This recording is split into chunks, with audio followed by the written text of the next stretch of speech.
I'm going to serve as the moderator for the next panel. Its theme is the challenges of serving the global auto industry. And our panel consists of the president of a leading automotive trade association and the CEOs of two leading global vehicle suppliers, each of whom has a significant presence in Asia. Now, the format of this panel is going to be a little bit different than the previous presentations.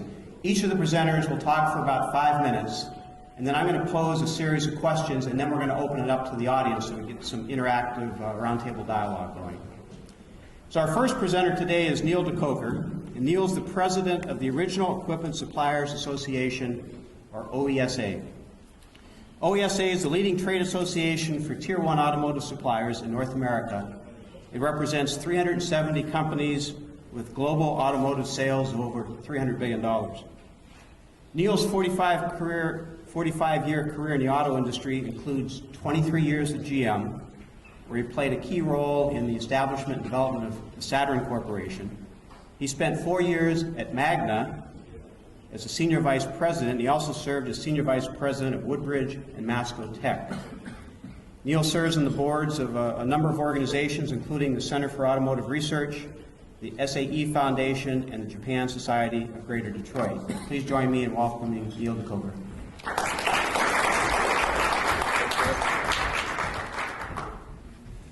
Good morning, everyone. It's a pleasure to be here. I'm going to just make a very brief presentation about Original Equipment Suppliers Association to give you a sense of who we are and what we do. I think you already have heard from the earlier presenters what the state of the industry is, and certainly expanding on that probably won't be necessary, and we'll get a lot of questions in the Q&A session to address that issue. But certainly suppliers face continuing pressure from material cost increases, rising employee wages, benefits, price relief from customers, competition from global low-cost producers, and capital availability in the last month or so has been a tremendous issue. Market transitions and vehicle mix, customer market share shifts, public policy changes with CAFE standards, potentially carbon standards and so forth, and the continuing need to innovate to survive. Suppliers who are faced with industry, customer, and government issues really need a trade association to help them address and solve concerns that challenge their business. So for 10 years, the Original Equipment Suppliers Association has delivered service, resources, and value, and a voice for the supplier industry. Our mission actually is to provide a forum for our members to address issues of common interest, serve as a resource for industry information and analysis, promote the interests of the industry, and serve as a voice and a positive change agent for the industry. We do this through a number of activities that provide value for our members. We have 14 peer group councils that consists of executives with the same area of responsibility that meet anywhere from 3 to 4 times a year for a half day to address issues of common concern. For example, our Chief Executive Officers Council met last week Monday and talked a lot about the state of the industry and the kind of things that we're currently facing, the state of our customers, and the likelihood or not likelihood of General Motors and Chrysler merging, or the big three going into Chapter 11 or whatever, and what would be the impact on suppliers and what should we be planning on and so forth. CFO Council, Legal Issues Council. Last Tuesday, our OE Sales and Marketing Council met with 75 vice presidents of sales and marketing to talk about issues facing their companies from the perspective of sales and marketing and so forth. You can see the names up there. We also have town hall meetings with the vehicle manufacturers, with the global vice presidents of purchasing to discuss supplier OEM issues and of concern. And we've had these now with GM, Ford, Chrysler, Toyota, and VW. We had Honda at our Sales and Marketing Council meeting, and we have an extensive amount of dialogue in this way to help address issues and resolve concerns that our members might have. We do over 50 member surveys per year where we, on a wide variety of topics, where we will respond to a member's inquiry, what are other members doing about this particular issue or this letter regarding warranty from Chrysler? I'm not sure what to do with this, or this change in payment terms that I'm getting from General Motors or whoever. These are just examples. and then we survey our members to find out if they've heard similar things, what they're doing about it, and so forth. This certainly helps members to stay on top of issues within the industry, and certainly what are you doing with pricing, material price increases, how are you dealing with it, and so on. We do a number of studies, events, and seminars. We have about 30 events per year. Next week is our annual conference, a 2-day conference. We'll have about 500 top executives from the industry, 5 vehicle manufacturer executives who will be speaking at this conference to share what is going on in the industry and what is the outlook for the next. The theme is outlook for the next 10 years, and I think I'm going to start the conference out by saying maybe the next 10 months would be a little more reasonable. How about the next 10 weeks? Would you believe the next 10 days? There's just so much uncertainty when you think of what could happen with GM and Chrysler, which could happen today, could happen tomorrow, could happen within 10 days, or not at all. But there's just the impact on suppliers in the industry is fantastic. So there's a lot of change taking place. We have a lot of international collaboration with our counterparts such as CLIPA from Europe, JAPIA, Japan Auto Parts Industry Association, and ourselves. We meet regularly to address issues that affect our members globally. And we also have a forum and so forth in a network where we deal with each other in a wide variety of ways. Our diverse membership, we have 408 members. The 370 is a little bit out of date, Dennis, but I'm glad to say we're growing even in this very difficult environment. And our members do have over $300 billion in sales. There's a list of executives here who comprise the OESA Board of Directors.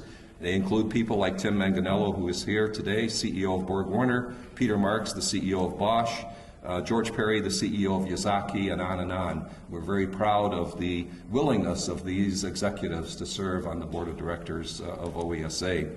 When we ask our members in a feedback survey, what value do you get out of OESA? These are just a few of the quotes that we have gotten back from our annual feedback survey. But certainly, while the dollar amount of savings is hard to determine, they certainly understand that learning how others are dealing with issues is helpful in other suppliers' negotiations. The strategy and tactics that they used to deal with Chrysler on warranty changes or Ford with the line business framework, material cost increases at Nissan have likely resulted in tens or even hundreds of thousands of dollars in cost avoidance, and so on, and you can read some of the other quotations there. In summary, OESA helps members deal with the myriad of issues they face by providing a forum through our councils, through our events, serving as a source of information, promoting the interests of the supplier community, and serving as a voice and an agent for change. Our trilateral meetings, as I mentioned, with CLIPA and JAPIA from Japan, CLIPA from Europe, help our members be more effective in dealing with global issues. And our China Strategy Council, which has been in operation for 3 years, helps members address issues of common concern, benchmark and implement best practices.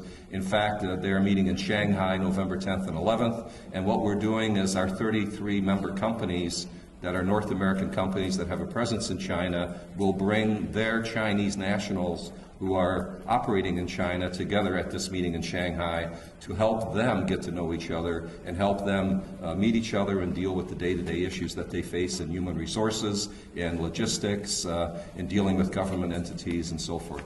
So that's kind of what we're all about, and I look forward to your questions. Thank you.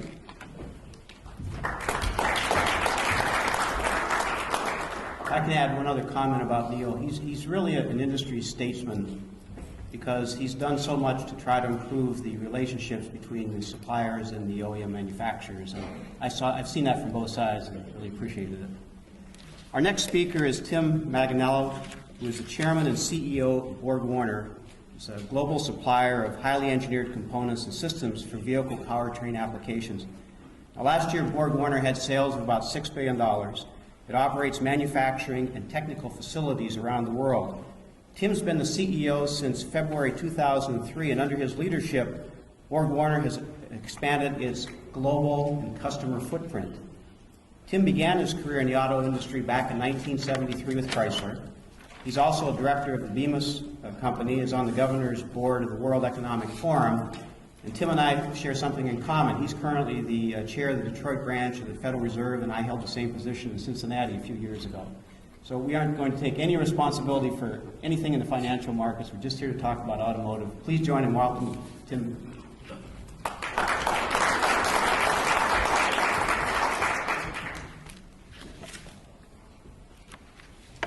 Well, thank you, Dennis. Good morning, everyone. Ni hao and ohayou gozaimasu. Let me just take a few minutes to give you an overview of Borg Warner. Dennis asked me to speak for about 5 minutes, so why don't I just talk and give you an overview of our company. First, our vision is to be the global technology leader in powertrain solutions. Very critically, our mission is focused on improving fuel economy, improving emissions, and improving vehicle performance all at the same time. And that's what our products focus on, and I'll show that in a minute. Our global reach includes we're in 64 locations in 17 countries. We've been right-sizing a little bit lately for obvious reasons, but we have about 16,500 employees. And our consolidated sales are $5.3 billion, and Dennis is right. Our unconsolidated sales, including all our joint venture, which is a $600 million joint venture with NSK Warner in Japan, brings us up to the $5.9 billion. Okay, our product lines, first of all, we have two groups, the engine group and the drivetrain group. In the engine group, we make turbochargers, we make timing drive systems, emission systems, we make instant starting systems for diesel trucks and diesel cars, or ignition systems like spark plugs. And we have fan and fan drive systems. And the engine group is about 72% of our sales. On the drivetrain side, and many people in Asia know us for our heritage in automatic transmissions. We were one of the founders of the automatic transmission. So we make automatic transmission components. We make DCT modules, dual clutch transmission technology and modules, which is the latest technology in automatic transmissions. And we make electronically controlled all-wheel drive or four-wheel drive. This is a slide that I'm most proud of. It basically shows the diversification of our customer base. We are roughly 50% of our sales are in Europe, 30% in the Americas, and 20% in Asia. The red section is the European section. We got a nice broad customer base. For the year, Volkswagen Audi is about 15% of our sales as our largest customer. And if you look at the yellow section, which is the North American section, GM, Ford, and Chrysler combined, according to our original estimate at the beginning of this year, was about 12% of our sales. Unfortunately, it's probably going to be more like 9 or 10% of our sales by the end of the year. And as you can see, we do a fair amount of business with the Asians, with Toyota and Hyundai, Kia, Honda, and Nissan. Now, this gives you an idea how we've grown from sales-wise from a North American supplier, predominantly North American supplier, to a predominantly international supplier.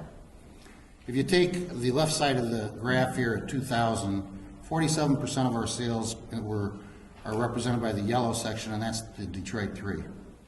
In 2000, we had 19% of our sales in North America with the transplants, whether they're European or Asian. 18% of our sales were in Europe, and 16% of our sales were in Asia, and we are a $3 billion company on an unconsolidated basis. If you go to 2007, which is the last full year we have, 17, maybe a little less now, 17% going forward, but 17% of our sales in 2007 were with the Detroit 3, 17% were with the transplants, Asian and European, 48% of our sales were in Europe, 18% of our sales were in Asia, and that's 18% of a $5.9 billion company. And as you look forward in the next 5 years, we think about 25 to 30% of our sales will be in Asia, and I'll show you some Asian slides in a minute. We'll still be in that sweet spot in Europe at about 45 to 50%, and we'll probably be, unfortunately, closer to the 20% range in North America between the transplants or the Detroit 3, or maybe by then the Detroit 2. So this gives you an idea of our global expansion. This is just in the last 12 months. In the last 12 months, the countries that are labeled up above here pretty much show you the countries where we put in plants We put 2 plants in China and Korea and so forth. So we put in plants, we're still putting in plants around the world, although we probably built our last plant for a while. And if you just take Asia for an example, in 1999 we had 7 locations in Asia. In 2002 we had 8 locations in Asia. And now we have 21 locations in Asia. And Asia would basically, by our definition, would be China, Korea, Japan, and we include India in that too. So, and you can see we're stable in North America. We've grown in Europe tremendously in terms of number of facilities, and it pretty much follows the chart that you saw earlier. Okay, I can't get this to move. There we go. All right, let's talk a little bit about Asia in general. This chart, the bars represent Borg Warner's sales. There's no numbers on this chart because we don't break down our sales specifically by region or by country, but I wanted to show you on a relative basis how we're growing in Asia. The bars represent our growth in sales for Borg Warner, and the line represents those sales as a percent of the total company sales. So you can see Asia is becoming quite an important market for Borg Warner in terms of our future growth. If you go specifically to China, this chart is almost exactly representative of India and Korea, but since they all look roughly the same, I picked this chart as the China chart, but it could be, you could apply this chart to any one of those 3 countries, Korea, India, and China. Once again, the bars represent our sales growth, the line represents the percent of Borg Warner sales. Tremendous growth for Borg Warner in China. It's roughly 4 times from 2007 to 2013. We're growing 4-fold. And in Asia, in general, we're growing. The previous chart, we were growing about 3-fold. Japan, we're pretty much flat. And this chart's got a little bit of a problem. That wavy line is supposed to be going down a little bit. Since we're flat in Japan, Japan as a percent of our sales is actually declining. But some of that is not because we're losing Japanese business. It's just some of the Japanese businesses now, some of the Japanese are moving their manufacturing to North America. We're picking up that product line. Instead of building it and shipping it in Japan, we're now building it in North America and shipping it to the Japanese plants in North America. So now I want to talk about some of the challenges of being global. I got about 2 or 3 slides left. The challenge here is, we put down human resources, but the issue is this. It's hiring and retaining talent. That's the challenge. It's a challenge globally for sure. But when you get into the Chinese and Korean culture, especially the Chinese, it's hard to find the talent that we need.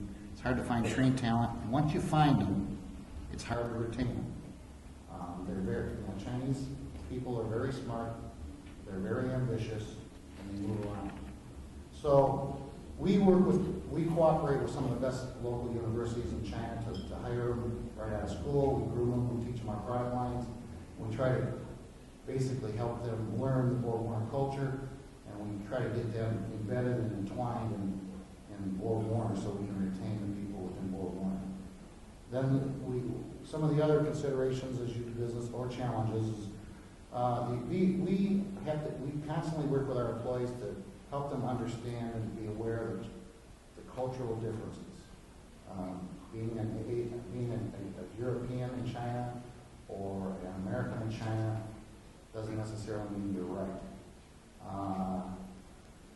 So we try to help we don't use too many expats, but we try to help our expats understand you have to do business in the local cultures, but you still do business in terms of the best business practices. The other thing is considerations if you're in China or any other country, you have to know the local regulations, you have to have local contacts. At the end of the day, you're doing business in their country. And then it's very important to communicate Borg Warner's, for us, the Borg Warner culture. The Borg Warner culture is the best of all the countries we do business. So we take the best of all the cultures within the countries where we do business, we combine that to make the Borg Warner culture. So our culture is hopefully very open and very tolerant of doing business in a number of different countries. The last part is operationally, when we go into emerging markets, China, India, Korea, wherever, we're doing the same thing in Poland and in Hungary. We try to go in with a campus. We have 5 different businesses. Each one of them is a profit center, but we try to have a shared service for the back room. So we go into a new country as a campus. We try to start small. We may have 3 or 4 businesses with a small operation in one building, and as they grow, we grow into multiple buildings on the same campus, which causes some interesting challenges for us in countries like China. We'll probably talk about that in the Q&A. The biggest issue is Chinese have regulations on the size of the land versus the footprint of the building on the land. It's hard to start small and grow when you have to have a big footprint right off the bat. We work on shared services in the back room to improve our economies of scale. We really focus on local support. We hire locals. We groom locals to be the local managers. We want Chinese to run our Chinese plant, Japanese to run our Japanese plants, Germans run our German plants. And lastly, JVs and WOOFIes both have their place. I'll just say this, WOOFIes are easy to manage, but sometimes JVs are very successful. We've been in Japan with a JV with NSK Warner, and then we were in Japan with a JV with Eisen called Eisen AW. We're not involved with that anymore, but they go back for 45 years. Their JVs are tough, but they're some of our most successful businesses. So with that, my last slide is this. People ask me what drives Borg Warner, what makes Borg Warner successful. We call it technology. It's 4 things. We call it the Borg Warner difference, leading technology that drives our growth, customer and geographic diversity that you saw earlier, which basically minimizes our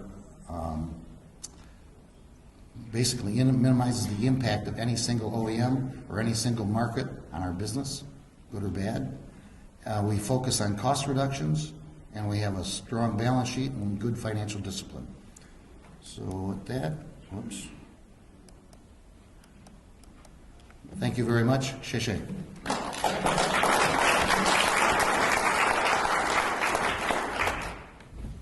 Well, thanks, Tim. And I think that Borg Warner is a classic case study of a one time was an American-centric company, but now has become truly a global supplier that's now getting most of its revenues outside of the United States.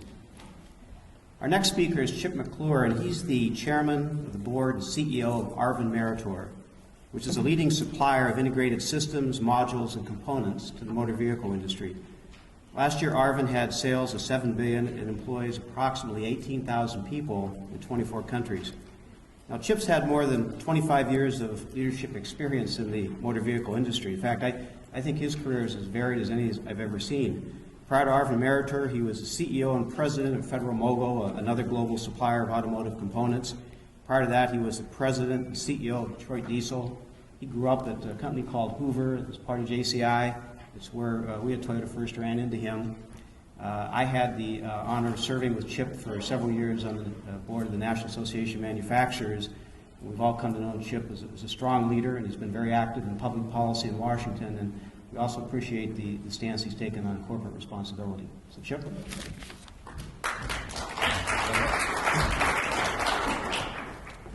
Dennis, first of all, thank you very much for that introduction. And good morning to everybody. And before we start our panel discussion, I recognize I am the last speaker. What I would like to do is just take you a moment to tell you a little bit about my company, Arvin Meritor.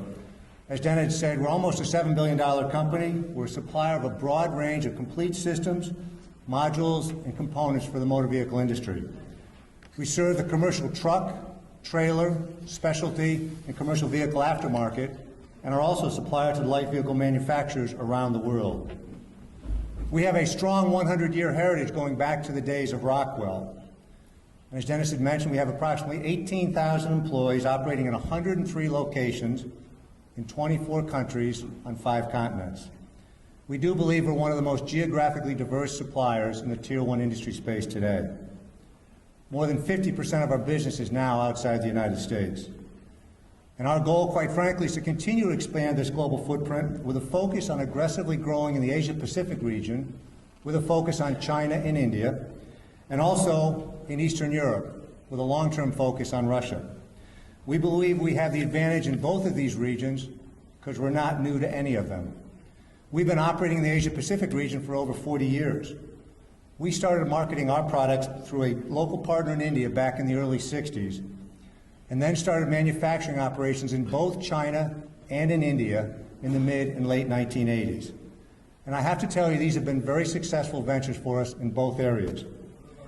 We've watched our sales grow in some of these areas and, quite frankly, double, and in some cases triple, in just the last couple years.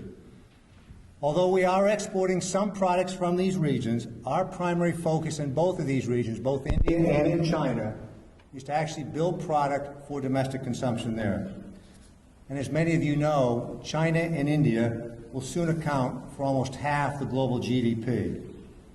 Both companies, quite frankly, are expected to vastly outperform the U.S., the United Kingdom, and Germany. China and India both are becoming among the largest construction equipment manufacturers in the world, which offers nothing but opportunities for us at Arvin Meritor in both the on-highway and off-highway applications. North America historically has been traditionally the largest or the leader in commercial vehicle sales for us, with peak years of about 350,000 heavy trucks sold per year. But now we're starting to see China and India take a lead in this, and we do expect in the next 5 years that there'll be over 550,000 heavy trucks sold in China and almost 300,000 heavy trucks sold in India. And we again believe our company is one of the most strategically positioned companies to take advantage of these opportunities. So instead of covering the challenges that we all face as we look at doing business globally or in Asia, what I'd like to do is share with you some of the reasons I think we've been successful in these regions. And I'm going to share 5 reasons with you today. One, as I said earlier, we have a long heritage in doing business in Asia Pacific. We believe that the knowledge and the experience that we've gained over the years has given us a huge competitive advantage and positioned us for future growth. A second reason is we built a strong foundation, including investments in and establishing strong alliances and joint venture partnerships, manufacturing locations, engineering, research, and technical centers, a strong and solid local customer base, and perhaps most importantly, as Tim had also mentioned, a strong, diverse local team there. Third reason is we become part of the solution to the major issues that are being faced in these regions. And some of these issues include increased traffic congestion, higher traffic accident rates, air pollution, and deteriorating roads and infrastructure from wear and tear from the construction and trade industry. We believe we're playing a major role in helping to address these societal concerns by providing solutions to these concerns. And these solutions include mobility technology that will reduce traffic congestion and help improve the wear and tear on roads, lighter weight systems and improved component design to improve safety and fuel economy, the development of hybrids and electric drive vehicles to both protect the environment and improve fuel economy, both of which are becoming important in these regions. A fourth reason is we've established a senior management team dedicated to this region. We have a senior vice president and managing director who is based in Shanghai, China, and he's focused on growing our business, not only in China, but throughout the Asia-Pacific region. And then finally, we're not only committed to doing business in this region, we're committed to becoming part of the local culture and the community in this region. We work closely with our employees and give back to the local communities, not only through charitable contributions and support of local universities, but by giving our time in areas where we feel we can make a difference. 2 specific examples I'd like to give you is recently, between our employees and the company contributions, we provided aid to earthquake victims in China of over $100,000 in local aid to support the effort there after the earthquake. And in India, by working with our employees and joint venture partners, we contributed more than $50,000 to the recent aid for the victims of the tsunami. Going forward, our strategy is to continue to invest in regions that we believe provide us the greatest opportunity for future growth. We're confident that by continuing to focus on the initiatives we've already put in place, we have the ability to not only survive in these areas, but to thrive in these areas. So I thank you for your attention, and I guess at this point I'll turn it back to Dennis for the panel discussion. Thank you very much. Well, thank you, Chip. And again, Arvin's another good case study of how a company transitioned itself from being primarily American, North American focused to globally focused, and that's what this conference is about. I want to start off the questions with one to Neil to follow up on a comment that he made. Neil, in yesterday's Wall Street Journal, there was a report that said that GM and Chrysler could run out of cash next year, and that without financial support from the federal government, they could go into bankruptcy. Now, GM and Chrysler say that isn't an option, but putting that aside, I have a two-part question for you. If, hypothetically, GM or Chrysler went into bankruptcy, what would be the impact on the supplier base in North America? And the second is, do you think the federal government will provide financial support to keep them from going into bankruptcy? Nice and easy one to start off with. Thank you very much. Any news media here? China Daily, yeah. Shared around the world. This is obviously an issue that is discussed at length in the Detroit area especially. And the likelihood of the GM-Chrysler merger was quite distant in many people's eyes. It didn't make sense from there's just not enough complementary things to happen. And from a practical business standpoint, were there times anything other than they are today, it probably wouldn't have a chance of happening. But it really is. Discussions are taking place. And if GM and Chrysler combined can get $10 billion in loan support from the government, then they likely would be able to make something like that work. Without that, I can't see it working because they'll run out of cash and long before they're able to merge the operations to take advantage of the savings of merging the two companies that would likely happen. The likelihood of Chapter 11, everybody says that who would buy a car from a company that's in Chapter 11? Maybe I'm tainted because in Detroit there's been so many companies, 60-some companies, supplier companies that have gone through Chapter 11 since the turn of the decade, and they've mostly survived and thrived. They've come out of Chapter 11 and are doing very well. While in Chapter 11, they continue to produce fine products. They continue to employ people, and as a result of that experience, I get a sense, at least from a number of people I talk to, that if these companies were to go through Chapter 11 restructuring, then in fact they would lose some sales, but they probably would come out stronger and better companies and have eliminated a tremendous amount of the legacy costs that they're stuck with. Now, what would the government face if these companies went Chapter 11? They would face 480,000 General Motors employees retirement benefits, 100-some thousand Chrysler employee retirement benefits. It would double the pension program, the federal government pension program size. The $14 billion deficit that they had from last year will double. So there's a tremendous incentive for the government of the United States to find a way to support this merger if in fact it is deemed to make sense. And if in fact there is an infusion of cash, it'll achieve GM and Chrysler's needs of buying the time necessary to turn the company around, to produce the new products that people will start to buy, downsized products and so forth. So it's a very, very complex and difficult issue. It can go both ways. My opinion doesn't really make much difference. So what I've seen is that there's an argument for Chapter 11, there's an argument for government support, there's an argument for and against combining GM and Chrysler, and this is a period of the most dramatic change and turmoil that I've ever seen in my 46 years in the industry, and it's not over yet. Thank you, Neil. Tim, as a follow-up, the light vehicle market, some say that we might get down to a SAR of maybe 11 next year. When do you see the light vehicle market in North America bottoming out? And around the world, do do you expect 2009 to be better or worse than this year? And when do you think we'll finally get back into that upside of that the cycle that Tom Clyer talked about? Another easy question. Let's just start with North America and we'll go global. I don't see the light vehicle market coming back until 2010.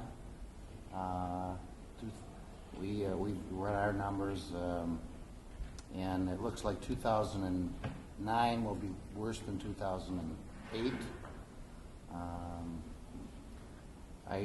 If you take 2008, the third and fourth quarter, the worst two quarters will be the worst 2 quarters of the year.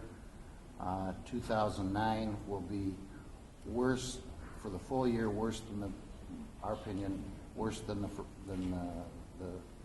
run rates you'll see in Q3 and Q4 of 2008 in North America.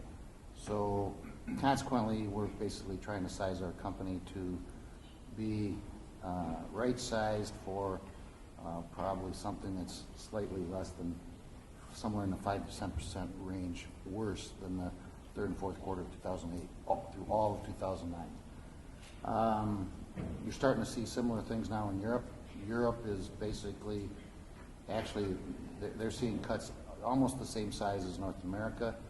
I think things are a little bit worse in Europe because they don't know how bad the situation is. They were in a state of denial until the middle of September, and then everything hit the wall. So if you don't know how things are bad, how bad things are, that actually puts you in worse shape than knowing how tough things are. I just came back from China on Friday.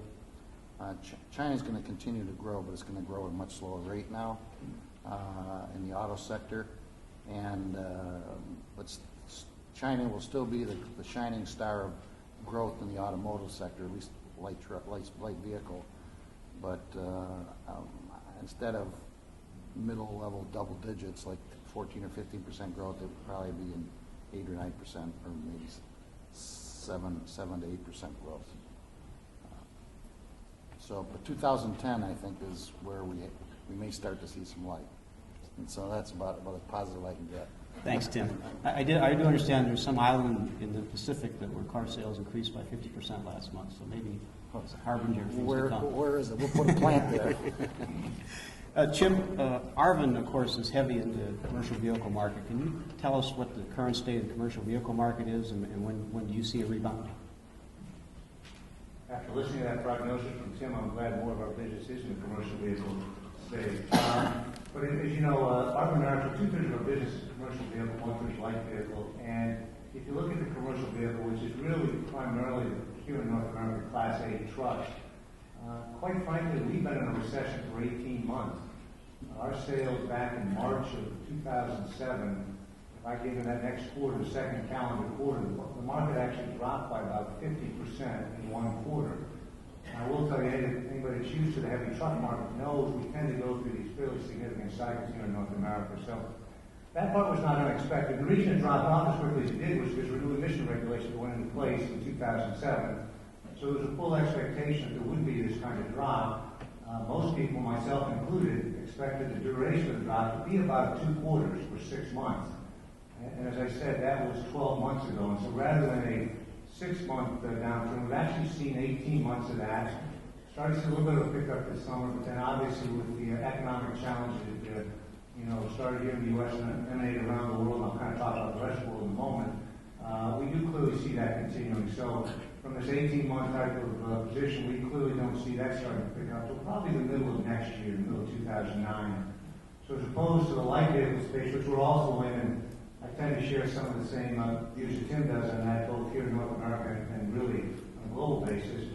I think the difference in the commercial vehicle market here in North America is the fact that it has been down as much as 50% year over year for about 18 months. So do expect that by the middle of next year, so next 6 to 9 months, to start seeing that pick up there.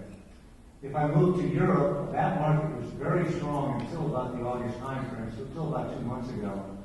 A lot of that strength was driven by the continued growth in Eastern Europe, and that continued that way. And literally the market then just dropped off fairly quickly. I think a lot of it was tied to kind of what's happening in the economy in general, and And obviously, we saw the same kind of reaction in Europe beginning in September that Tim talked about on the light vehicle side, it's on the commercial vehicle side. And do expect that that will probably continue a bit longer just because of the fact that they're just going into it. There's a fairly steep drop off. I think some positives in that is when you look at the European Central Bank and the response they've done in Europe to help with, trying to address the economic crisis. I think it'll help over time, but nonetheless, because it's just begun, I think there'll be a period of time for that. The two markets we do see that continue to remain as bright spots. One is in Asia Pacific, with the primary focus in China. India, we've actually seen some drop off.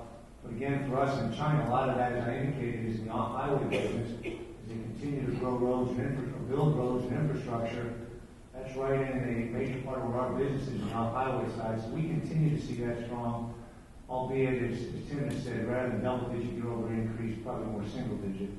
And then finally, another market we're in that really doesn't pertain to this conference as much, say South America, and with a primary focus in Brazil. And although there's been some softening and weakness of the Brazilian real, it actually continues to be a strong market, and we do see that kind of continuing forward. So short term, we see some comeback probably in 6 to 9 months here in North America, a little longer in Europe, and then the other markets, as I described. Thanks, Chip. Neil, in your remarks, you mentioned the OESA China Strategy Council and helps members address issues of common concern. What are the key issues of concern that you hear from your members as regards China? Well, they are enough to generate 3, 4, 5, 6 days a year of China Strategy Council meetings and conversations and presentations. But a lot of it is positive. It's not all concerns. Concerns would be also positive things. Human resources, I think Tim mentioned that has been a subject of a lot of discussion. The labor costs, especially for management level people and engineering folks in developed areas such as Shanghai and Beijing and so forth, those costs have gone up dramatically, and the ability to retain those employees continues to be an ongoing concern. It was very interesting that at one of our early council meetings in Shanghai, we had about 20 of the Chinese nationals that are running our operations in China also present, and they had a chance to express their view of the loyalty of our companies to them. It wasn't just the Chinese nationals' lack of loyalty to our companies, but it was also the other way around, and that we needed to find ways to grow that trust and relationship. And there are companies who have done that very successfully and don't have the kind of turnover problems that others have. Supply chain management, it's been a tremendous growing pain for a number of our members to find local Chinese suppliers, tier 2 and 3 suppliers to us, who then supply the vehicle manufacturers. And part of that is basically learning the way of the automotive industry, the need to meet specifications. You can't change materials just because you feel like it or you found cheaper material that you think will do the job. You have to continue to meet the vehicle manufacturer specifications, and this has created challenges. Another part of supply chain is that we are in an industry of continuous improvement and annual price reductions and so forth. And the experience that a number of our members had starting out is that the Chinese suppliers may give you a low bid, whatever it takes to get the business, but then they think raising prices is the way to then become profitable. And that is totally counter to how they operate in the global automotive industry. But those things are being learned, and those things will change. Our final one that I would say is an issue that we've talked a lot about is our ability as suppliers to sell to the indigenous Chinese vehicle manufacturing industry. It's a big challenge for global suppliers to be able to meet the demands, prices, and so forth that the domestic Chinese vehicle manufacturers require. It's a two-price system. It appears to be that the local Chinese suppliers who have been there have a different cost structure than we have, and trying to find a way to meet the requirements and cost demands and so forth are very, very difficult for international suppliers. And there's a whole host of others, but that's a few good examples. Tim, do you have a follow-up on that? I'd just like to say very quickly that China is a great place to do business. We're profitable there in every one of our operations. But if you're going to go to China, you have to go to China to sell to the local Chinese industry. And, you know, we go to China to produce for the local Chinese automotive industry. China is not a low-cost country. When you look at the all-in costs and all the costs, the escalating costs of management wages and compensation for the Chinese management, and there's a fair amount of escalation in wages year on year. China is not a low-cost country. So if you're going to China to just be a low-cost manufacturer, it's probably not a good strategy. If you're going to China to be a supplier to the Chinese market, it's a great opportunity.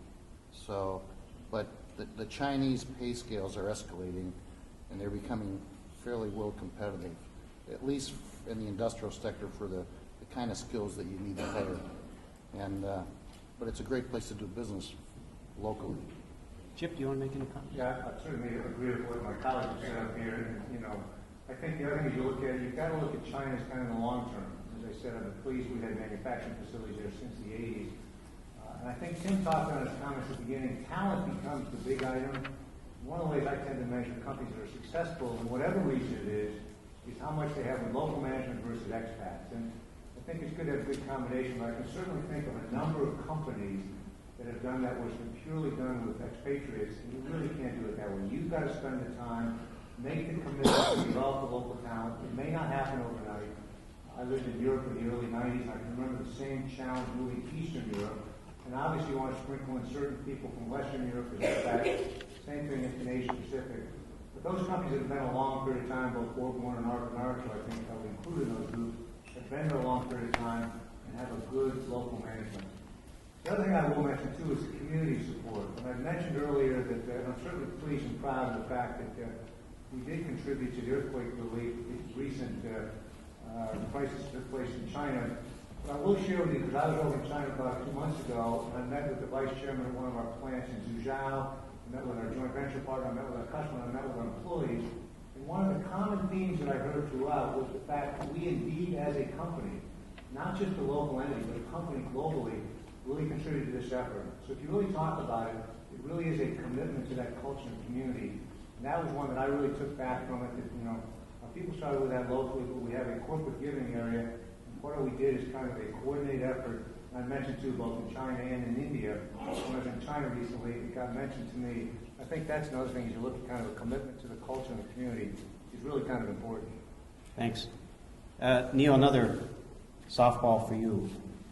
If Senator Obama is elected president and the Democrats increase the majorities in both the House and Senate, what changes can we expect to see in public policy towards the automobile industry? And as a follow-up, do you see any move toward protectionism as we saw against the Japanese 25 years ago? And how would this bode for the Chinese companies who want to sell vehicles or parts here? I guess a lot of people feel that it's when Obama gets elected. Certainly the edge that he has is amazing, but you can never tell what happens in the next 7 days. Historically, Republicans have been about less government is good, lower taxes is good, and Democrats, I think, have been more about more government and raising taxes to share the wealth more evenly distributed amongst the citizens of this great country.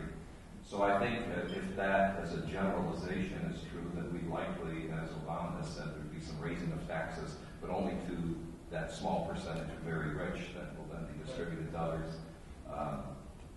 That kind of thing we can expect to see, that government action will solve all problems. If an issue comes up, there will be more government action, quick to act, than we've seen before. And especially if the Senate has 60 Democrats in it, we become filibuster-proof and things can get passed rather quickly.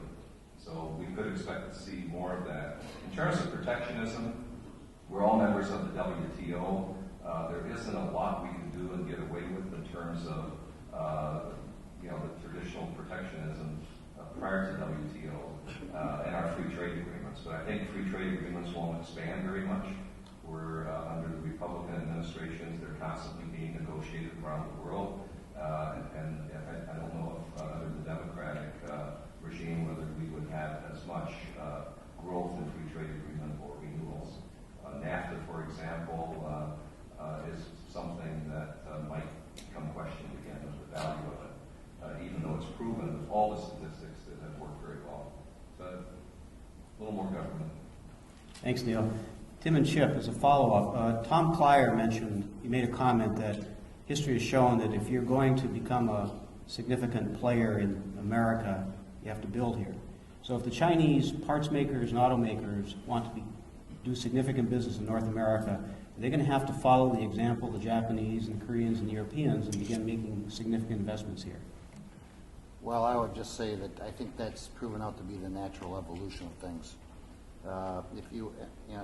It's just like we're doing in reverse in China. If we want to be successful in China, we're going to locate there, or Hungary, or Germany. If the Chinese want to be successful in North America, they're going to end up having to locate here. So they're going to have to generate U.S. supply, find U.S. suppliers, which should be easy because there should be a lot of there'll be a lot of open capacity in North America. So there should be a lot of capacity in the supply side.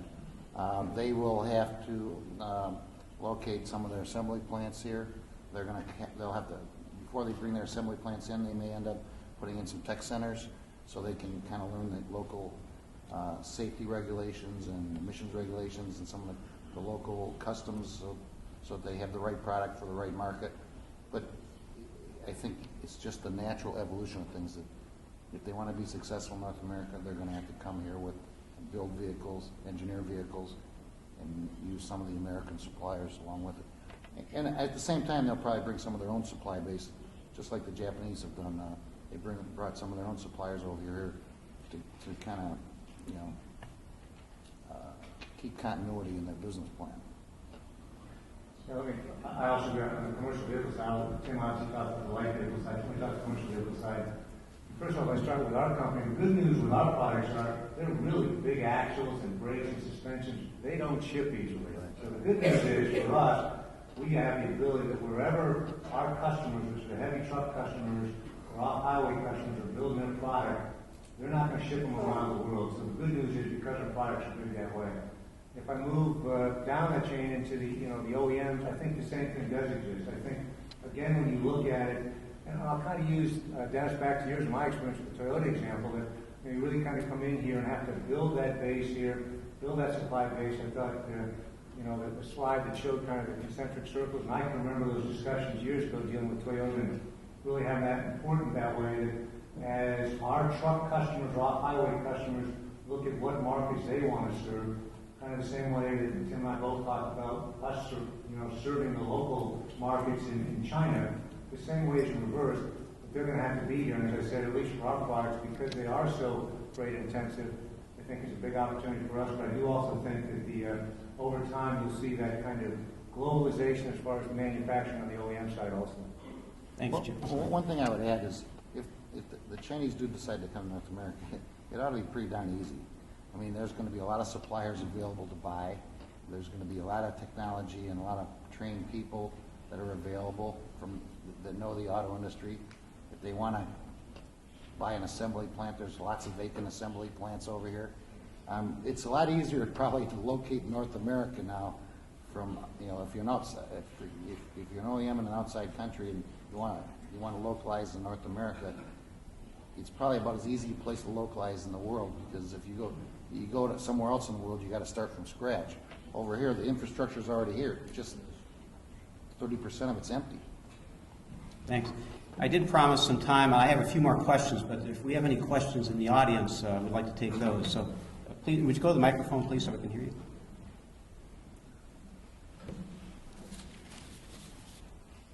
Yes, I should do. My name is Ron Leon. I'm the automotive manager for Eclipse Inc., a 100-year-old company located in Rockford, Illinois, right here in Illinois. And of course, we're very concerned about the auto industry as one. Chip, I want to direct a question to you. In our recent studies, as we looked in the 5 years where we're going to invest our money, we looked at, of course, first of all, globally, and we're a global company, the BRIC countries, Brazil, India, Russia, and China. But we also looked at industries, and the number one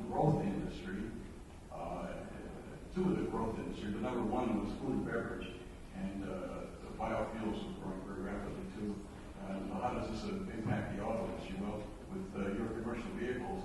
Do you see a bright spot in agricultural vehicles? Yeah, actually, I do see that. It's kind of the off-highway side. We had kind of announced back in March of this year that we're getting back into the off-highway business, of which agriculture clearly is part of that. I use the example of, we have been in the off-highway business in China for a number of years. We actually had a non-compete in other parts of the world that expired the end of last year. So we've actually gotten back into it here in North America, South America, Europe, and Africa. And as I look at that, really both on the off-highway side of it and the trailer side of it, agriculture, again, as you look at different markets around the world, I see that there's big opportunities that way. And it's obviously part of the reason we announced back in March that we would get back into that. So, yeah, I do tend to agree that I think it is a market that, is going to continue to have demands. I think you'll have a lot of those demands in the emerging markets as you look at that. We see that as far as, the off-highway for building infrastructure, but also on the agricultural side, as you continue to see development. As I look at China in particular, as they continue to move west, there's going to be the need to continue to build roads and infrastructure that way. And obviously, as you look at some of these countries, agriculture becomes a big part of it. I see that Maya is getting very nervous because I'm running close to time, so I have time for one more question, and then, yes.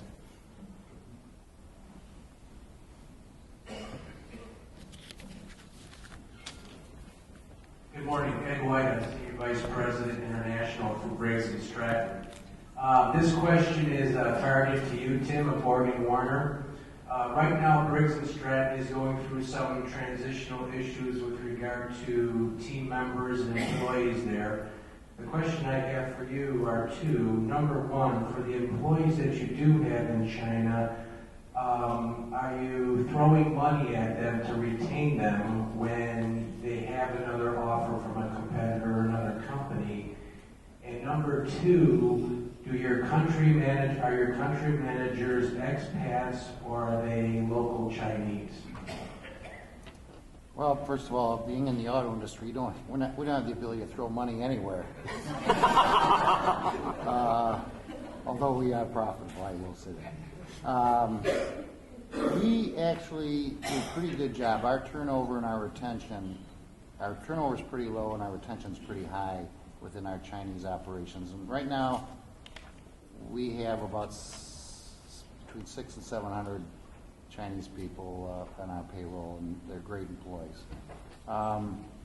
Yeah, we do have, especially in the management side, we have some retention challenges, but it's not because of the money.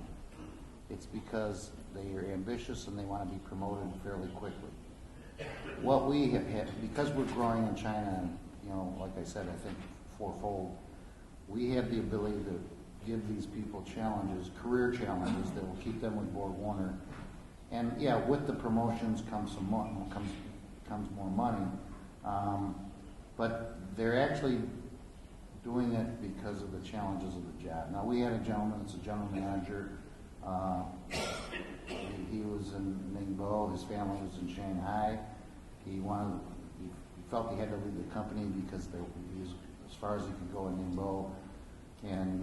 But we're actually working on a new project right now in China, and he was a general manager of one operation. Project that it goes through is going to need his talent, and we're going to need a general manager, and so we've been able to retain him with the expectation he'll be the general manager of this new business, and the new business won't be in Shanghai, but at least starting out. There'll be a lot of work. Some of the planning work and stuff will be in Shanghai. So we've been able to keep people like him, and he's very qualified and very talented. One of our better. We've been able to keep him without throwing a lot of money at him. It's all in the challenge. The other thing is, we spend a lot of money training employees. They really appreciate the training. They want to learn. These are some of the smartest people in the world, and they absorb. They absorb information and knowledge like a sponge, and so if you train them, they actually develop a sense of loyalty. And we what we call the Borg Warner Pride, and it's the Borg Warner Pride that actually is a better retention tool, and the training that we give them than the money.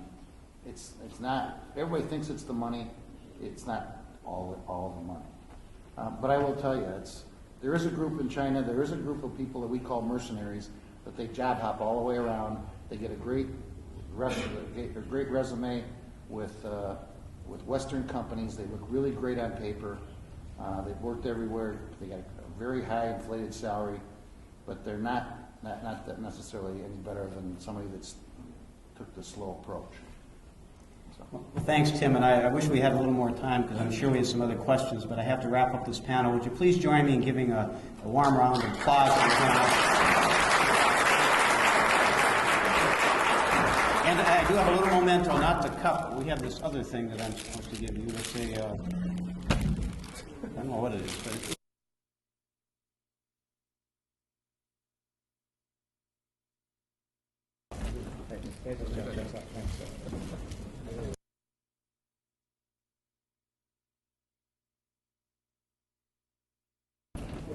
I'd like to call our next panel up here, Larry Denton and Harry Neiman.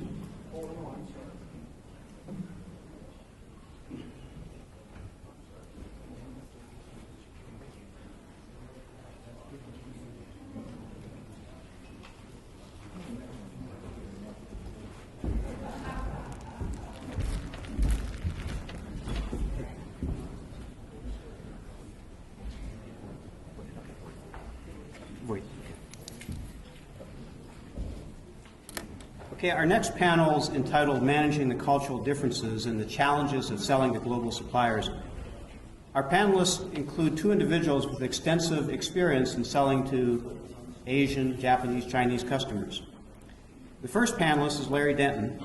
He's the former chairman, CEO, and president of Dura Automotive Systems. And Larry led the $1.9 billion company from 2005 to 2008, including its successful emergence from Chapter 11 bankruptcy. Under Larry's leadership, Dura diversified its customer and geographic base and expanded its sales to Asian automakers. Larry's career in the auto industry is over 30 years. Before joining Dura, he was the president of Dow Automotive, and prior to joining Dow in 1996, he spent 24 years with Ford in a variety of senior management positions. Larry is the past chairman of the board of the Original Equipment Suppliers Association. He currently serves on the board of directors for the Economic Club of Detroit and Kettering University. Please welcome Larry.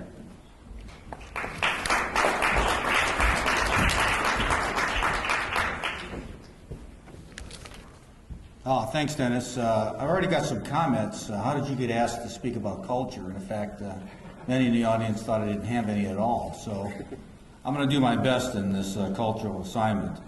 But if you, as the former CEO and chairman of Dura over the last 5.5 years, there's been a lot of transition in the company. So I'd like to talk just briefly about Dura first, and I'll get into the cultural aspects of the supply base. When I joined Dura, Dura was a company with 80 plants in 13 countries. Today, on exit of bankruptcy, and by the way, I think we probably may be the only auto supplier of any significant size to exit bankruptcy this year, but as I learn more, we could be one of the only companies because of the state of the finance markets of any size to be able to exit bankruptcy during 2008. But we'd exited bankruptcy with 34 plants and in 17 countries at approximately the same revenue if you adjust the North American downturn. And obviously what's happened there is we've taken the utilization at our facilities and about doubled it, and we've expanded globally by 25%. Most of that during the time of bankruptcy, which was approximately 20 months. Dura basically has 4 product lines. The first is shifters. They manufacture about 20% of the world's shifters. That's both ATX and MTX, so that's automatic and manual. The second product is cables. It's synergistic with shifters in a way because most shifters are actually driven with push-pull cables. And then cables are also used in things like your parking brake and your hood release, etc. The third is encapsulated movable glass, and the best example I can give you is in the back of a pickup truck. A lot of you have seen the sliding windows. Dura is the leader in that type of product line. And then the fourth is structural doors. A structural door is a door that's made with a roll forming process in various shapes, and then bent and then put together in an assembly. The advantage obviously is weight first. Second, It can be tuned to the body in white for side impact strengthening. And then third, it doesn't require the big expensive tooling that you see in most North American assembly plants. If you look at a North American assembly plant, you usually see a stamping plant next door, and they have these huge clamshell type dies, and they're making these two shell doors that go together and are welded. The difference is that tooling is so expensive to amortize it. We estimate that any vehicle over 100 that doesn't have 100,000 in volume probably isn't justifiable. So as we see more and more niche vehicles, you'll see more and more of a structural door shape. So those basically are the four major product lines of Dura. The next is Dura supplied almost all the OEMs in the world as the suppliers that were just here. We focused obviously on what we call the Big Eight, but we were a supplier to everybody. And on exit, 59% of our revenue was in euros, 33% was in US dollars, and then 8% was in either RMB, yen, rupee, or real. So like others, you see that even though we're US based, the majority of revenue and sales are outside of North America. I think the position culture first, you got to ask what the customer is looking for. And this, I believe this has radically changed, particularly in the last 24 months. And it's probably even changing now again. But I listed 4 things that I believe our OEM customers around the world want to see. And the first is quality, cost, and delivery. In the past, I think you would have heard those as 3. And those might have been the only 3. And a lot of us from the supply base would have said, well, cost is always first. I don't think that's necessarily true any longer. I think, delivery, cost, and quality are kind of the given part. The second may surprise you. What I believe the OEM's looking for is sustainability. They may be looking inside themselves right now, but at the time, if you think about what's happening, to issue a purchase order, where you're going to supply a product somewhere 3 to 5 years out, obviously what's most important is you're going to be there to supply the product. And so this is a very, very difficult question for them to answer, and obviously affects how they place their orders. The third is technology, and they're obviously looking for something that's new and innovative, that distinguishes their vehicles from others. And the fourth is really what the speech is about, and it's about the culture, the global footprint. They're looking to see where are the suppliers located, and are they following us around? Because I believe what was Tom said, that mostly vehicles are produced, where they're sold. Now, if you look at the last 3 years in Dura alone, we established 3 joint ventures in China, 1 in India, but at the same time launched a wholly owned tech center in Nagoya, Japan, a wholly owned facility in Romania, and soon a wholly owned facility in Russia. So you could sit back and say, I don't quite understand this. Why would you go it alone in Central Europe and Eastern Europe and Japan? And why do you think you need joint ventures in other parts of the world? I think Tim had a slide here where he talked about JVs and wholly owned facilities have their place. I strongly believe in that. But when you look at the reason why, I think a lot of it's cultural. So you start looking at customer fit, for instance, on how you make that selection. And let me give you a very easy example. Every OEM by law in China has a Chinese partner. So if you find a partner that has a relationship with a Chinese partner, and you happen to have a relationship with either the European or the North American customer, then that's a pretty good fit. You're off to a pretty good start. You've got the right relationship there to move forward. The second is, I also believe that you only move to the area for domestic sales.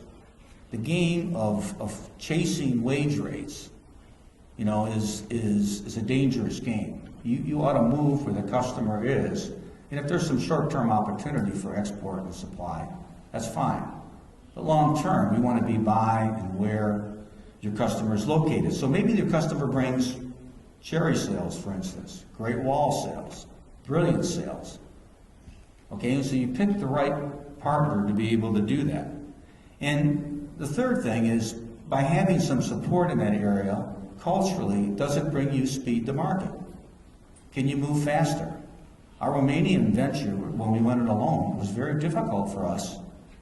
Probably we underestimated the differences between the Czech culture and the Romanian culture. They are completely different cultures. And Hazel, I think you're going to learn some of that with Ford and your assembly plant there. It's a different type venture, a different type culture, and you need to understand those differences to be successful in those areas. But you need to look at manufacturing and operations, okay? Do you believe in Kanban? Do you believe in 5S? And then their global footprint. Does their global footprint conflict with yours, or is it complementary? Is their business philosophy the same? Are there ethics issues, integrity issues? Are they the same issues and the same issues you have in your customer? And is there intellectual property conflicts? Or is it intellectual property where you can both benefit from the same patents? And all these things aid into what products are you going to be there, and what products do you want to produce together? And do they have any baggage, or do you have any baggage in regional exclusivity and existing license agreements? Okay, that took a long time, but now you get to the cultural part of this.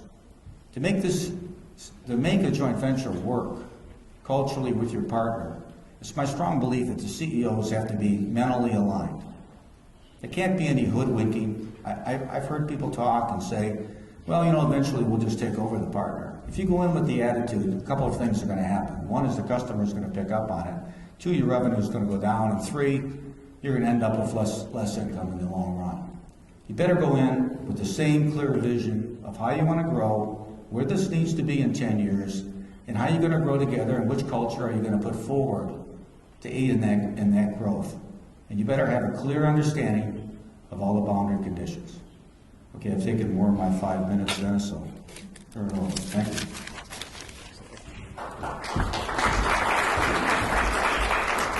Thanks, Larry. Our next panelist is Harry Neiman. He's the president and CEO of Premier Manufacturing Support Services, and he's on the board of Voight Industrial Services. Now, the primary focus of Harry's business is to provide facility and support services to the manufacturing sector. And for example, he's provided those services to Toyota for a number of years. And the global automotive industry is his largest market segment of his overall business. Now, Harry was instrumental in developing the automotive services business in China in the late 1990s. He's going to share some of those experiences with us and put it into this cultural context. Harry?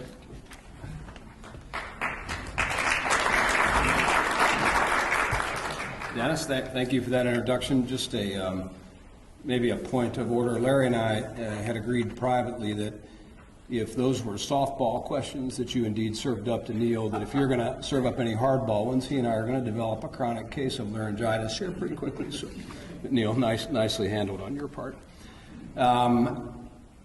As Dennis said, my business is a little bit different than the classic parts supplier and manufacturer, so I need to take maybe just a second to set that up and tell you what we do in order for my comments and ideas on managing cultural differences to really to make any sense. But we're part of a very large capital equipment supplier, and we make the Voight organization makes turnkey pulp and paper systems. We have a hydro division, which is basically about turning power into motion, and then a hydroelectric generation system division, and then the final group division is Voight Industrial Services, and Premier is one of our brands. But as Dennis said, we are not a product company, we're a services provider. So maybe to bring that to life a bit, when I get a complaint from a customer, it's not a warranty thing, it's not about a product that didn't arrive on time or something that's out of specification, it's about a person. And many times, and most often, it's somewhere rooted in a misunderstanding that oftentimes is based in a cultural lack of understanding. And then the other thing that it might be interesting to give you my perspective on is we don't have our own facilities around the world. we put teams of people inside customer facilities to do the non-core things that they've chosen not to do. So in a sense, the cultural challenges can be even greater because one of my biggest competencies is to be a good guest inside a customer house. And those of you who have had your in-laws stay over know that sometimes that can maybe be a little bit bigger challenge. So we face it on two fronts, and on often we are guests inside the Toyota and the Honda and the Mitsubishi house here in our home market, but we are also faced as we develop our business in Asia with sending expats there to do basically the same thing. So we get a lot of different viewpoints on it. There's lots of places and lots of spots for conflict, and I think as Larry just said, CEO, commercial, financial, legal, almost any place business systems are going to interface somewhere, there is a high potential for conflict, right down to the shop floor. Here's something that we learned, and I would admit that we learned it the hard way. Even in the preparation that we do for deploying a team, whether it's in the U.S. or expats to China, we all know on the intellectual and academic level that there are cultural differences between the Chinese and the Americans and the Japanese and almost every other culture. But what we found ourselves doing was having this academic discussion about talking about these differences, and the challenge was that isn't going to help you solve the problem. So what I want to talk about is how we think we walked ourselves through the process and maybe addressed some of these challenges and some of them successfully.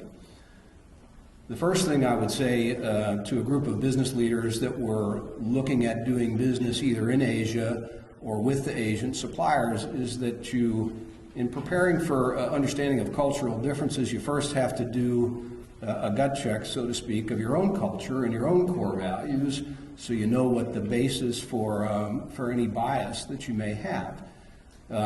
Questions that you'll find that you'll need to ask yourself is, are you in it for the relationships or the deals? Is it a short-term or a long-term view? And maybe from a CEO perspective, and I'm sure others would corroborate this, there's a requirement that you must be able to have the willingness and the ability to invest beyond the financial arena on a little more personal level for the relationships that it takes to maintain good business with the Asian manufacturers.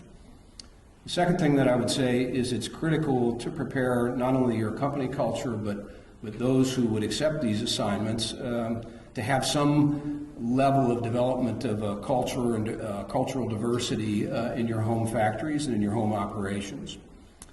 Then when you're beyond that, you can certainly prepare your teams, but as I said before, from the CEO all the way down to the service technician, and there's lots of things that are available in the academic world, in developmental assignments that you can use, and in cultural and language learning centers. There's lots of things available in the marketplace.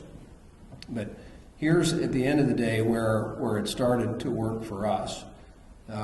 We have found, and we are absolutely certain, that success begins and ends with the right people, and we've heard it said several times here already this morning. We have become sophisticated enough in our business and with the help of outside consultants that we know today how to screen and select team members that have a chance to be successful.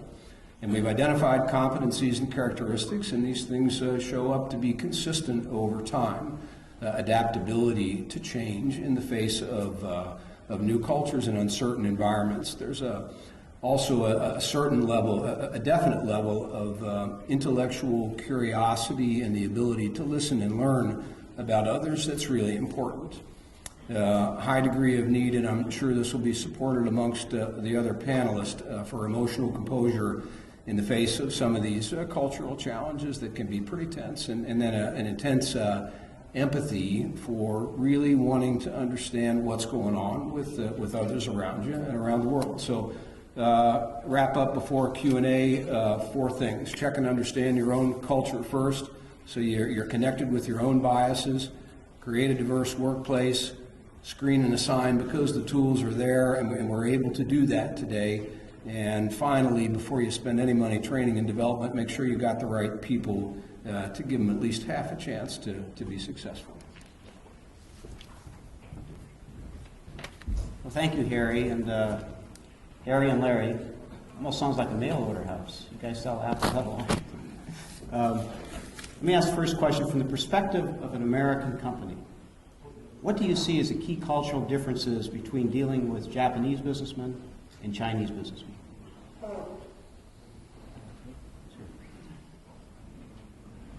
Well, I think, let me say first, one of the values I think the company has to have is that they ought to be striving for a culture of international citizenship. And I think the world is moving that way. I mean, the internet is also pushing it that way very quickly. But if you look at those two cultures, obviously I believe there are some differences. Well, what I was trying to just give a cavalier answer, I'd say Neil hit one, and that was, I think, the development of the Tier 2, Tier 3 supply base. I think there's a big difference in these two cultures there. There's a difference in the speed of decision making. We can argue why, but obviously one culture, I believe, makes decisions quicker than the other. There's a difference in the safety standards at this point, and I think that's part of a learning curve, not necessarily something that's going to be long term. I think there still is a difference in manufacturing standards, and you need to bring your operating system, and whether it be a European company, a U.S. company, or Indian company, or whatever, you need to bring your operating system and decide what is your operating system going to consist of. And for both cultures, they need that in a way. I think there's clearly a difference, and this issue was discussed by the last panelists, on employee compensation and the levels of compensation, the gap, okay, maybe of the factory worker and the salaried worker. And then lastly, I'd say there's a difference in employee turnover. And I think as I say all those things, it's not, I don't need to be specific enough to say which one's Japan and which one's China. It becomes very obvious, I think, when you look at those 5 or 6 different things, where each culture is at. And I think, okay, so understanding that's important, but more understanding than that is to be able to be completely transparent in what the culture is you want to drive in the organization. And then that's the culture you need to adopt. Harry? I might make one small add to that. I think Larry covered it well. The big challenge that we have is understanding, as a guest in somebody's house, understanding the decision-making style, and it's clearly the Asians and the Americans are different. We all accept that, and I think there's even a difference that you can see with the Chinese OEMs versus the Japanese OEMs. The styles are slightly different, and really understanding how the world works in the place where you're trying to do business, so you can find a way to navigate ahead is really critical. So I would say understanding the different decision-making styles and trying to get in touch with why they are what they are. How do you go about incorporating foreign nationals into your management structures? Well, first, our goal was I think like Borg Warner's, no expats. At exit of bankruptcy, we had, I think, slightly less than 10 expats out of 13,000 employees. So I felt we did a pretty good job driving towards that and developing people. Now, when you do that, obviously things like regions where there are extensive job hoppers gets in the way. Because we also felt it was necessary for people at least to be trained in other regions, whether if we moved them to another region or not was probably a different question. But I think they need to be trained in other regions. And sometimes you're very fortunate. I mentioned that we started a brand new tech center in Nagoya, Japan. And what we found is within our company, we have quite a few Japanese-born U.S. citizens. So it was easy for us to send them there. And I guess they did go there still as expats. But they were fluent in the language and were able to develop and pick and choose the people that would best match to our culture. And then we built that base. And that's just one small example. But I think that's one we need to continue to strive for. But the ultimate goal was, like Tim said, Germans to run Germany, French to run French, Chinese to run China. and we worked hard. And where we had joint venture partners, it was very easy because they brought the management team. In fact, we were the majority owner of all three of those joint ventures. But in all three of the joint ventures, the highest ranking individual, or the general manager for the joint venture, came from our partner group. We allowed them to interview the person. We agreed, but it was their selection, not Ours is a slightly different spin on that. First thing we do is deploy expats. So we've started businesses in 15 different countries, so almost anywhere our customers are building cars and trucks, we've got folks there. Without fail, our model that has been successful is deploying expats immediately. And depending upon the scope and the scale and the nature of the work drives, the qualifications of the expat. The very first hire, though, is the successor for that expat. So it's top of mind, top of the priority list for our expats to be looking at succession and to get there absolutely as quickly as possible. And beyond that, Dennis, I would make one final comment.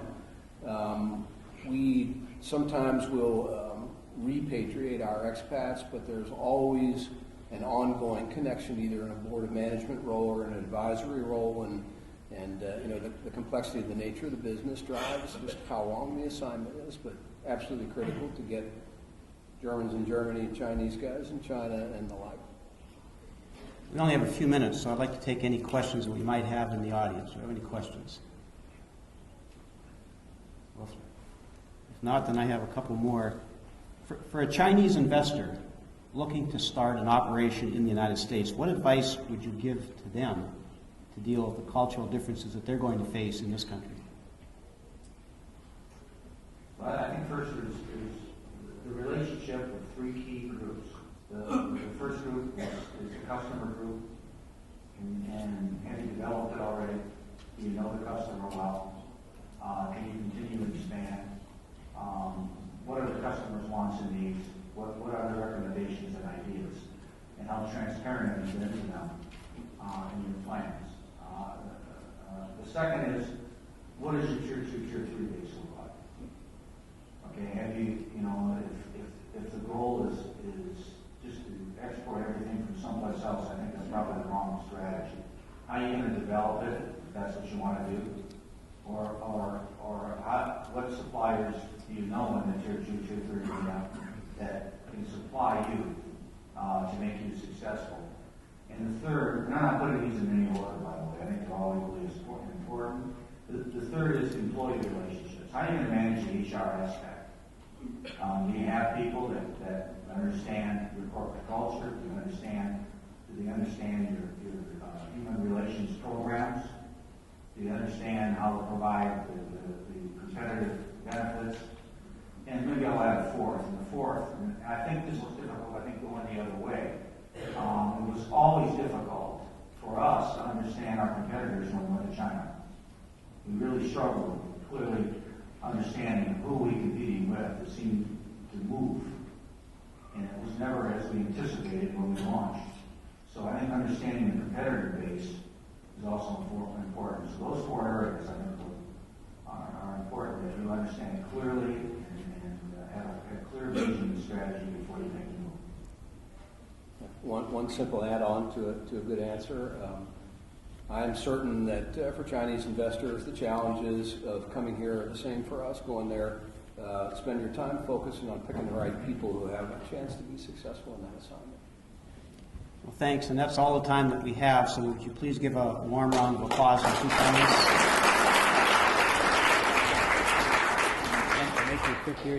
Graduated from Zhejiang University and pursued his PhD program at the University of Kentucky. And that's nice music. See, and I'm very special, and I'm honored that Pin is now the president of Wanshan America Corporation and the executive VP of Wanshan Corporation in China. Pin's family is one of the most prominent families in China. His family is ranked, I think, number 5 or number 6 wealthiest families in China. Pin had a larger accomplishment, but I want to mention one accomplishment. When people ask me what my biggest accomplishment is, I married that woman, mine. So that's my biggest accomplishment.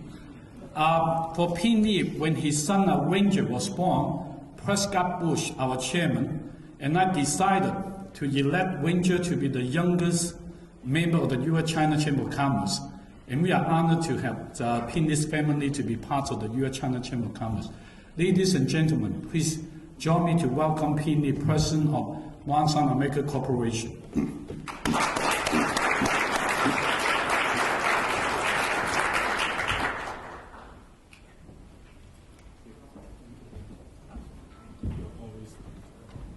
Thank you.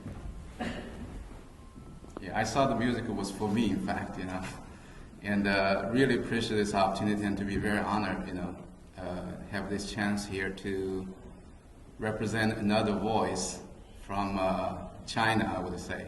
I just heard a little bit about, all the nice presentation. In fact, I saw that the last question they just talked about.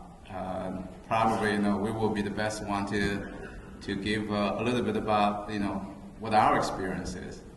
So let me go through just a little bit about Wanshan's history to, I think a lot of people probably, especially in this industry, we have a lot of wonderful customers and partners and a good relationship with many of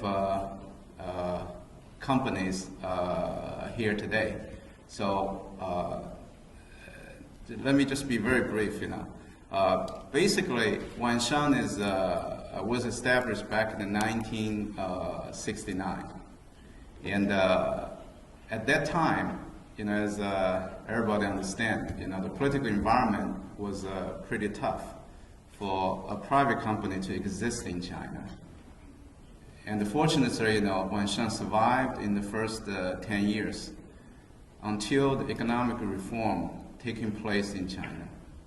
And by that time, basically, Wanshan all of a sudden became a real player in the market.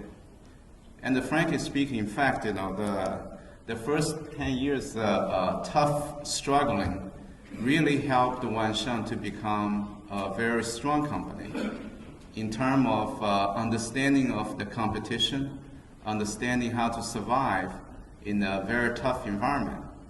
So, combining with this phenomenal growth in China, and Wanshan in the last, on this chart shows from 1989 to 2008.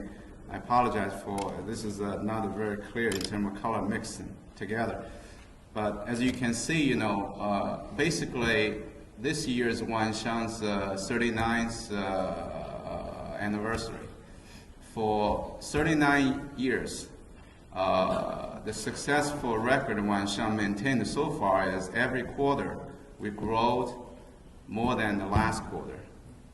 So, I would say without the first 10 years struggling, we probably won't be here today as where we are.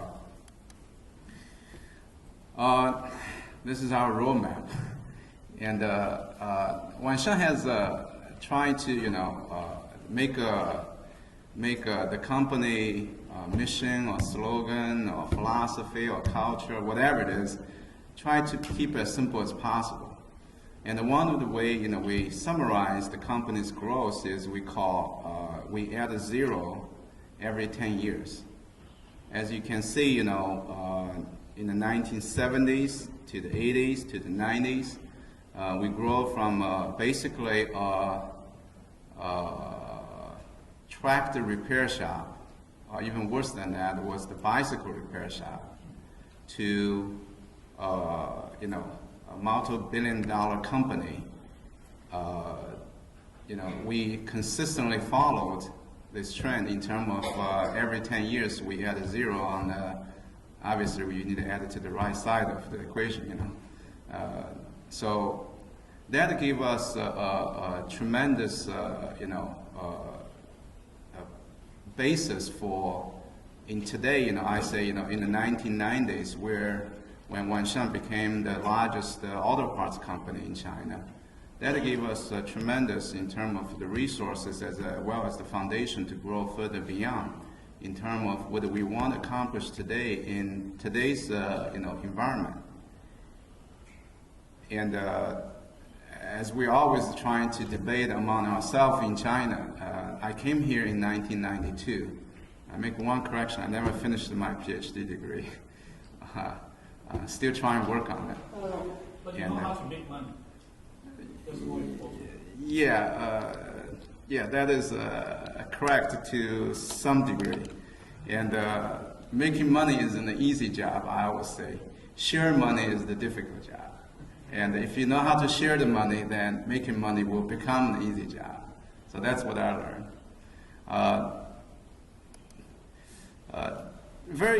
Talk about today's Wanshan's position in China.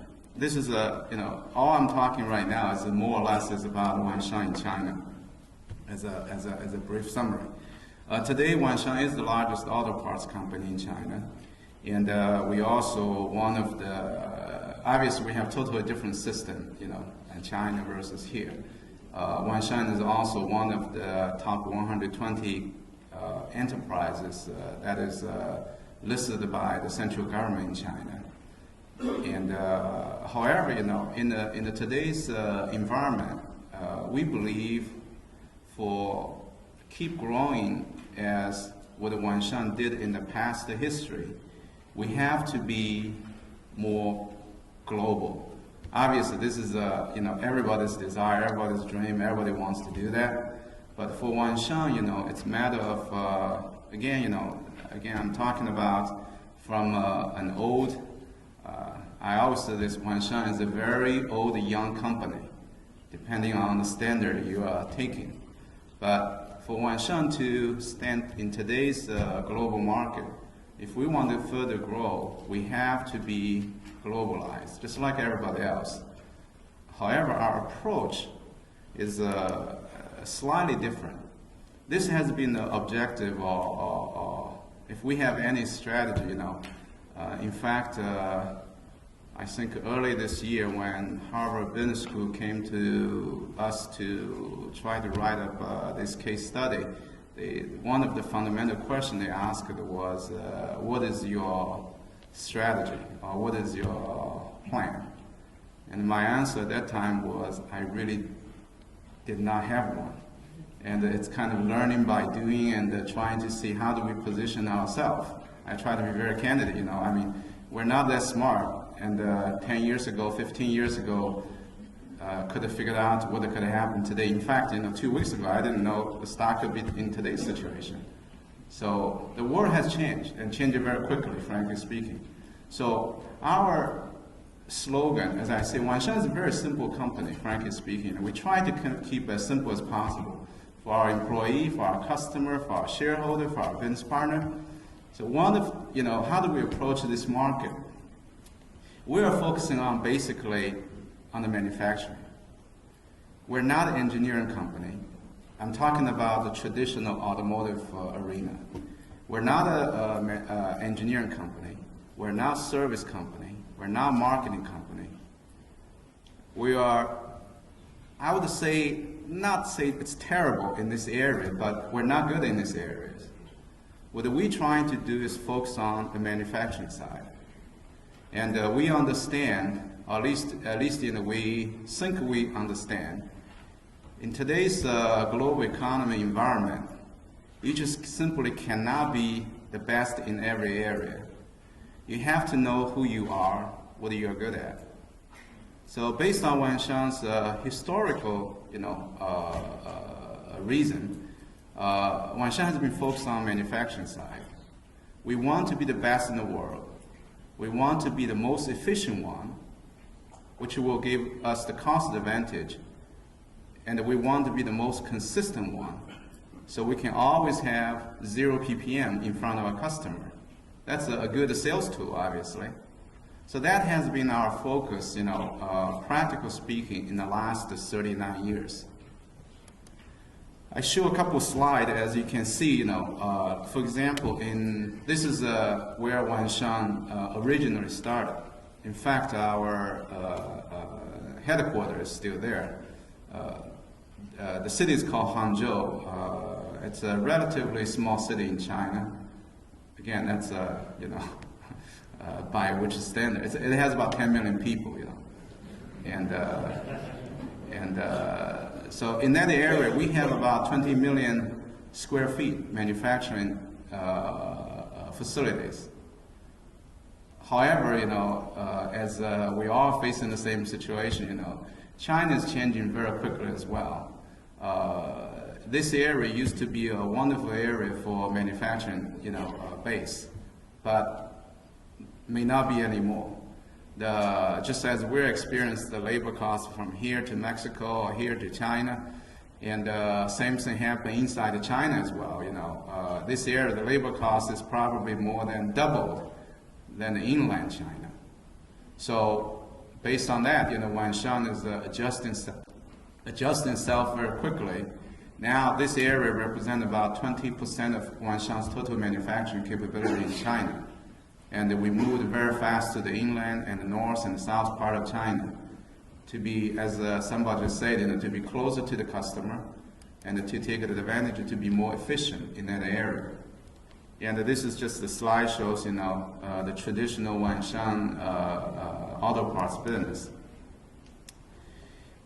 One of the things, as I mentioned, we're trying to focus on is the reason we're trying to focus on the manufacturing. In fact, as I say, I would say we're lucky because originally we think we want to focus on the manufacturing, just think that's because we know what to do in that area. But because of this globalization, all of a sudden we found out if we stay focused in that area, now we can start to, I won't say, use it as a leverage, but all of a sudden we find out we can start to use this as a piece of pie, a piece of the puzzle. When we go to the party, we are relatively unique, and we can present something that other people might need.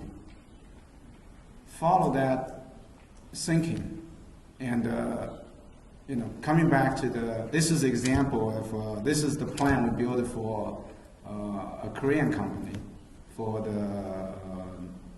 one of the most popular, vehicle group in Korea, to support their growth need. And we took their in-house plant away from them and put it into Hangzhou, and where we still think the labor costs, we have a room to improve. But today, we are all of a sudden become a so-called contract manufacturing company. And they have an engineer on site, we have open book policy, and the relationship work out very well. So following that thinking, come back to the United States, we established the USA operation back in 1994. And the reason not before that time was Wanshan, as a private company in China, did not have exporting permit. That's another thing, China's different. There's a lot of regulation, although, today I think the USA is moving into that direction anyway. At least on our financial system. And at that time, Wanshan did not have an exporting permit. So we had to rely on all the state-owned company, which are the typical trading houses. So they can trade a microphone in the morning and a U-joint in the afternoon and a rocket at night. So we struggled in terms of developing the market here in the United States. So it was a desire at that time, back in 1994, say, let's put up our office together in the United States. And we happened to be, pick up Chicago. And again, a lot of people ask the question, why you pick Chicago? I really couldn't give an answer why. I know it was just convenient for us at that time. We want, I did not like the traffic in Chicago. I did not like the snow in Chicago, but we choose Chicago, and we have been here since 1994. In fact, all my 3 kids are born in Chicago, so we're connected. The building I just on the previous slide is our USA headquarters. In fact, that's the headquarters for the Wanshan's business outside China as well. It's actually not too far from here. If you go get on 90, go west, about 25-30 minutes, you will see the building. it's right on the highway. This shows, how we grow in the United States as well, and very similar to the parent company in China. And we have, I would say, lucky us. We have a very good, solid customer base. We have very good team, and we have very good product. And in fact, we were recognized, welcomed here, and I started to know Saver 10 years ago probably, and a lot of people help us to get where we are today. But the key issue here for us to thinking about how do we grow is again, as I say, we define ourselves. We have to clearly define ourselves who we are, what we can do, or what we cannot do. Sometimes to tell yourself what you cannot do is more important to tell yourself what you can do. And we trying to define ourselves as we call it, as kind of a value-added matchmaker. We're not the solution, but we try to be part of the solution. We are trying to match up the resources here in the United excuse me. We're trying to match up the resources here in the United States with the resources exist in China. I have to say, thank you, Sarah. You're a friend. That's the reason why Sarah is my friend. You have to say, U.S. has its own advantage and its own strengths. China, on the other side, might be totally different. It is totally different. However, it has its strengths. It can match up with the resources here in the United States. I always say, if we're all the same, then there's no value added. You have to be different. You have to have something other people don't have. Then the matter will be how do you sit down and find a way to work out and really make this 1 + 1 equal bigger than 2 at least. And we have found it out. It is a very workable solution. And in fact, I give a very typical example. I think it was a couple of years ago. I went to a major OEM, and actually Tier 1 customer of ours. Unfortunately, they were in a financial crisis. So we were asked actually by the OEM customer to look at a possibility to acquire this company to stabilize them. So we got into the front door, and we were told by the investment bankers, obviously, no suit, no tie, no business card, no sign-in. You cannot call them. You have to use your cell phone, and you cannot come into the front door. They're going to come out to get you inside their manufacturing facility, through the side door. And obviously, sensitivity is it's a UAW plant. They don't want to get into trouble. So we walk on the floor. We basically walk on the floor and try to, so-called due diligence, obviously, try to take a quick look. And there were some people, with us. Frankly speaking, I don't know I didn't know what their function is. Neither I know, what is the purpose. But I was pulled up on the side by one guy, and he say, he was not original with us when we got in there. Somehow he, joined us. He said, Pin, he said, I'm working inside this plant. I have one simple question. If you can give me an answer. I was a little scared. First of all, I was not supposed to identify who I am anyway. So I say, what is your question? And he say, when you can close the deal? I say, so I didn't prepare for dance, So I say, I really don't know. I say, I don't understand your question. And the guy said, Pin, let's be candid. He said, there's no secret. He said, come on, there's no secret. He said, you just tell us when you close a deal. He said, we will work with you. Don't worry. I said, who are you? Oh, he said, I'm, one of the, I don't know whether he's a union leader or the chairman or whatever. He said, don't listen to them. He said, we all understand if you guys don't come here, this plant will be closed. He said, we're ready to talk with you guys and to try to find a way that we can all win. And it was a very tough situation for me, frankly speaking. I just don't know how to answer because I have a confidentiality agreement. My lawyer will go crazy if I tell him something. And but on the other side, I feel very sorry because this is a business, I'm talking to live people. I should tell him, we want to close it. We need your help. Let's get it done. But, I couldn't do it. So I forgot what I did. I danced it off, and it was a little sweaty at the time.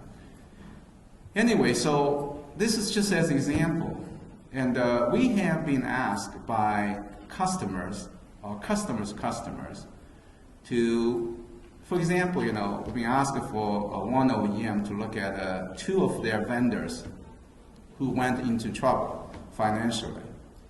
And we were told, come in here, look at this piece of asset, see what you can do. Can you improve? And indeed, we found out we could improve the operation significantly. There's no magic. It's pretty simple. And this kind of company, not like the larger company, present today, they're relatively small. They have no resources to go globalization. They're basically isolated from this, they try, but all they could do is go to Hong Kong, think that is China. That is part of China, by the way, but it's totally different. It's absolutely different. And so it's very difficult for them to go globalization. And we found it out, you don't have to necessarily make A to Z. All you need to focus on is what is your value-added piece. If you're engineering, you should focus on that. If you're service, you should focus on that. I got a lot of people told me, we're no longer a manufacturing company, we're an engineering service company, which is great. But a smaller company have very difficult time to, number one, they need the financial resources to help them to change to that, evolving them into that new business model. Number 2 is they don't have these connections. So we look at this kind of company. Actually, some of them are pretty big. We were surprised, So we said, okay, let's do the deal. When the deal, we feel there's a value added. So we let the front focus on what they're good at. We changed the backside to hook them up to the global resources to make sure, they don't. China does not. It's not necessarily even China. It could be, it was Japan, Taiwan, China, and maybe tomorrow somewhere else. It doesn't really matter. You have to be open-minded. You have to feel this is truly a globalization. So that, what we did is look at it back in China, and then we say, okay, we can match up. If you are making A to Z, maybe A to, N can go to China. Instead of you making one item, like this table, you can make a chair, you can make something else. So you're designing, engineering, assembling house, and that's what you're good at. So in that way, it really end up with a win-win-win-win situation, actually. There are 4 parties involved here. The customer at the end get a more stabilized supplier. The supplier, they feel comfortable because they have been dealing with them on the engineering side, on the service side, on the quality control side. They don't have to deal with somebody they don't know. They feel there's a great risk if they don't know, So that's the customer game. And they don't have to worry about it getting shut down because the company, their vendor went out of business. Their shareholder of the existing company, the vendors win because now they can realize some value. May not be enough as what they want, but there's some value they can realize. 30% or 40% of the 100 is still better than 100% of 0. So they win. And the union win. Because, and actually, we had a very good relationship with all the unions so far, at least we never had any issues. And we found it out, they are very reasonable, frankly speaking, at least in our discussion. They all understand the competition there. The union win because we help to stabilize the business, and that they may not get a 100 job as what they had before, but at least they get, maybe 30, maybe 50. And also the job is moving from a traditional low-skill job to more to the high-skill job. So that they win as well. And we win at the end. Obviously, we get more market share. We got a very good return. Our return typically, in fact, I always say this, in the United States, on the automotive manufacturing side, our return on the capital is, return on equity is much higher than in China, because this is, you're changing the business model. So that is what we feel, I listed a few slides to show, we actually today have 22 plants in the United States and 3 plants in Mexico. And we take the company, on the edge of bankruptcy. We take the company with 20% EBITDA. The reason we don't really care. All we care is, do we have value added? If we can add some value to them, the deal makes sense. Either it's a joint venture, acquisition, strategic partner, I don't care the name, I don't care the formality. As long as we're fair and reasonable, we can form a relationship to help each other. That's what we want. So this chart shows, the locations we have in the United States, and this is shows some of the manufacturing facility we have. Very quick to talk about, other than automotive, obviously it's our main focus. Wanshan is also investing in many different areas. For example, high tech, and the reason I put the solar on there is because we're going to build a solar plant in the United States. Wanshan has a real, very restrictive policy, not only to the United States, but also to other continents of this world. Wherever you make money, every penny has to spend in that country or in that continent. China's not going to pull any penny back. We're not going to pull any money out of Europe, and if we made the money there, the money has to be spent there to grow there. So we are going to build a significant solar business in the United States, and we're working with many local government to try to finalize the deal we could have. This is the last piece I just want to talk very briefly. Since everybody's talking about the environmental issues and so forth and so on. Wanshan, in fact, has been in the EV business for 8-9 years already. And we have been supplying to different cities. This is a government kind of project. It's very difficult for a consumer to take because of the cost issue. And right now, we do believe, although everybody says the same as well, we do believe we have the best electrical vehicle battery plant in China. The recognition, obviously, from central government, not only we got a lot of money, we are also the platform for that technology innovation in China. And we get a lot of people excited about, what Wanshan can do in this electrical vehicle side.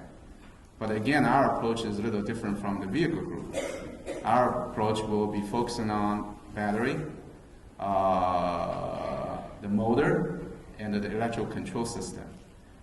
We want to emphasize the integration technology we have. It's all like in the manufacturing technology, and we want to be the solution on that part, not necessarily on the vehicle part. And hopefully, sooner or later, we're going to start this business in the United States as well. And in fact, we right now have more people ask questions about this than our traditional business. So that's basically, I think, this is, as I just said about this a few areas we're touching on. That's basically about, who we are, what do we do, and I appreciate everybody's, interest. And if there's any question, I'd be happy to answer any question.